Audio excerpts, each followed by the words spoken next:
Hey everybody, welcome to the channel. I'm Todd and this is Sweet Tea Guitars.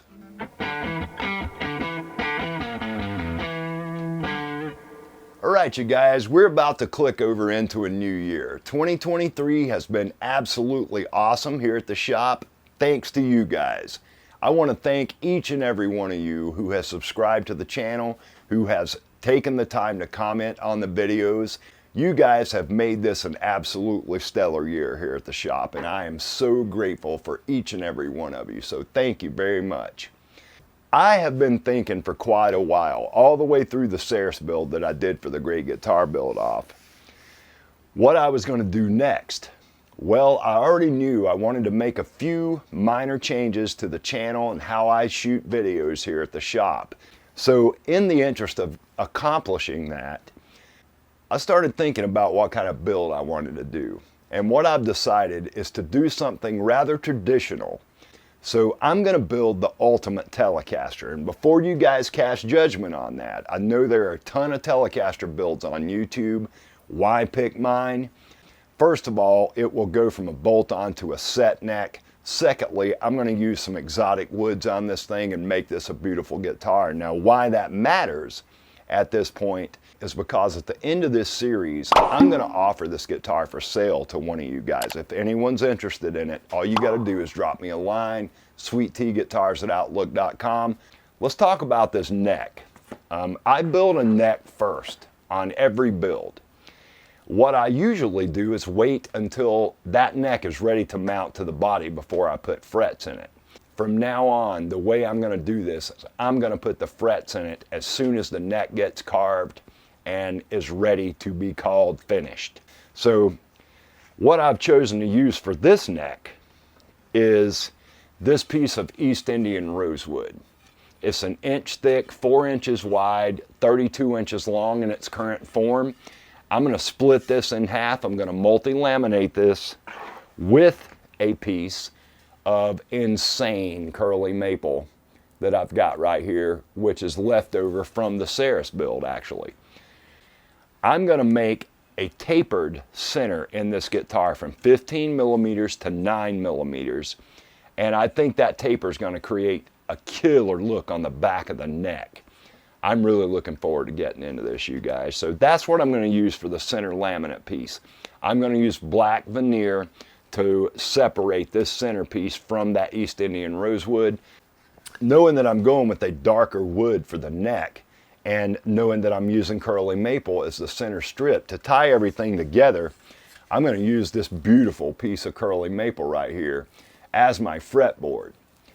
I will use my standard ultra thin super glue or CA glue finish just for the fretboard. The rest of this guitar is going to get hard wax oil, and that's pretty much going to cover my neck.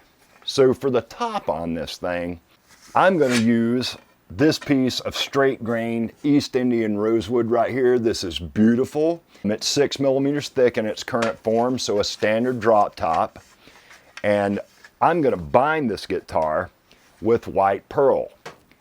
I'm also going to keep in traditional Tele form. I'm going to use a white pearl pickguard that I got from WD Music.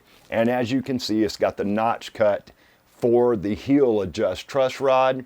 And like the Elite Series Teles come with that style truss rod. And I think this is probably going to qualify as an Elite Series Tele, at least in my mind. So that's the plan for the neck and the top.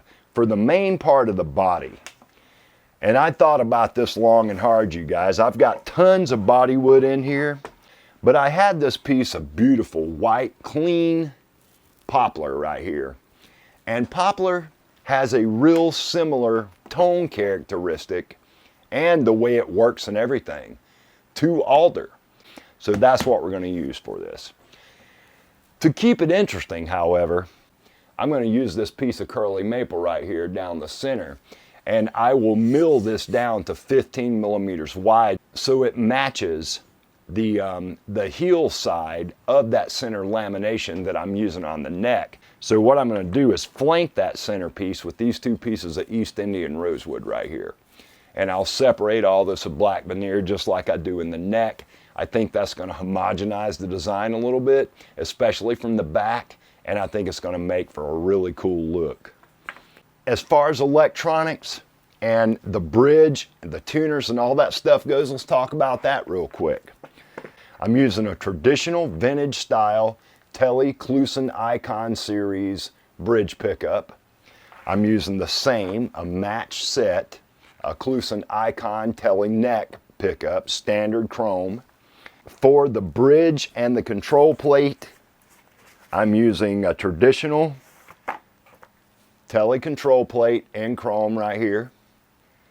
I'm going to use this Kluson modern 4-hole mount Tele bridge. This particular version has steel saddles. You can get these from Kluson with steel or with brass saddles. I chose steel on this because I want that nice spank bright tone that you get from steel saddles. For the tuners, and you guys know I'm a Hipshot fan here, so I'm going to use these 6 in line. These are open gear Hipshot locking tuners with the Hipshot style button.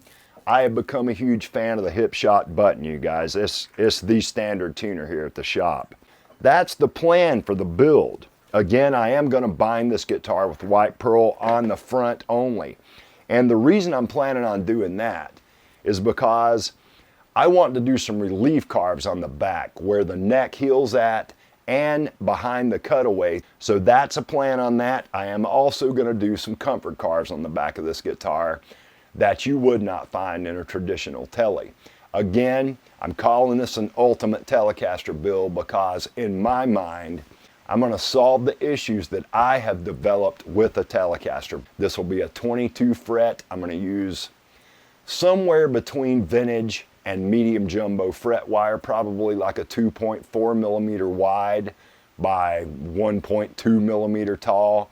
So from the front of this guitar, you guys, it's going to look like a high-end custom shop Tele. When you flip it over, it's going to look like a Sweet Tea guitar. So that's the plan, and that's what I'm shooting for on this thing. You guys drop me some comments, so let me know what you think about this and what you would do in this case. Tell me some problems you have with the Tele. I know you've probably already seen that Gio and I released an introduction video to the Les Paul build that we're doing too. And we have gotten a ton of comments on that video with you guys pretty much agreeing with most of the issues that we say we have with a Les Paul. When it comes right down to it, you guys, we're not doing that to diminish the meaning of what a Les Paul is. We want to prove to ourselves that we can make a guitar that has classic Les Paul tone, but feels like a killer high-end Tele. That's pretty much what we're trying to do. We're going to build Les Pauls for Fender players. When it comes to quality, I think any of you guys that have frequented the channel with any regularity, you guys know I will not allow a guitar to leave my shop that I would not play myself. That's just how it's going to be. Don't forget to hit that subscribe button, hit the notification bell so you can stay up to date as I release the rest of the videos for this Ultimate Telecaster build. I'll see you guys in the next episode for the Telecaster build. I'll also be releasing a sound demo for the Ceres as well as the Astrolabe, which are both my GGBO entries for this year. Those sound demos are coming up here shortly on the channel.